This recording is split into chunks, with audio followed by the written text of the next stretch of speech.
For those that are just starting out, or perhaps they haven't, they're in the contemplation stage, how do you start?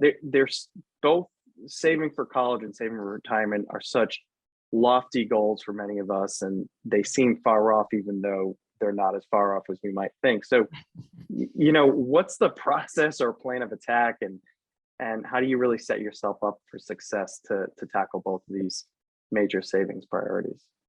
I think for every person, it's probably slightly different.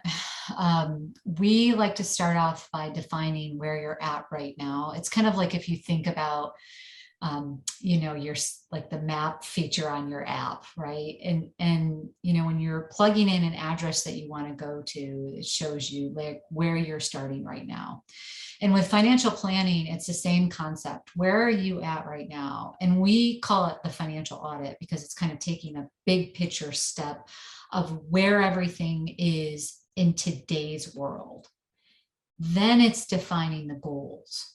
So, what is important to you? Is travel important? Is education important? Is there a certain day in your mind that you want to be retired? More and more people are telling us that they want to live abroad for a period of time in their life, especially with our digital world. They're actually not thinking about retiring. They just want to work abroad and need to make arrangements around those.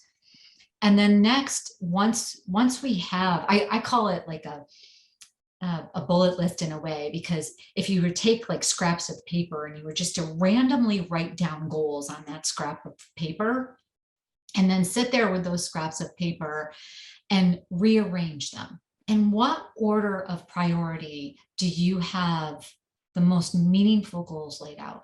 Now, sometimes the priorities are in the same level, right? So I want my kids to go to this kind of college, or I want to help my kids with this kind of college, but I also want to retire. Like those are priorities. So the way to rearrange them is what's the timing of the two?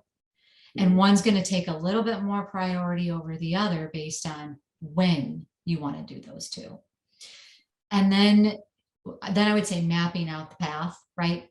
And then during that mapping out the path, you want to define if there's going to be any detours.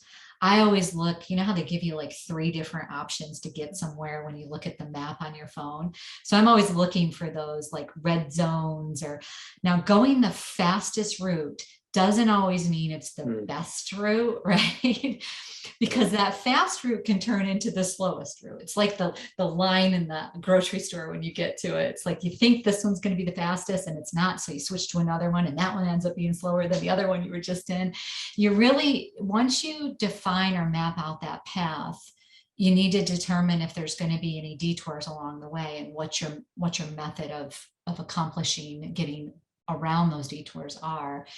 And then I would say implementation. And honestly, the top 4, defining where you're at, determining your goals, determining your priorities, and mapping out your path, people are actually pretty good at that. Implementation, that's the part that we often find doesn't get done.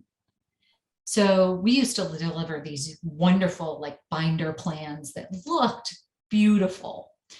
And then we check in on somebody in 6 months or a year, and they're like, yeah, I haven't gotten to that yet.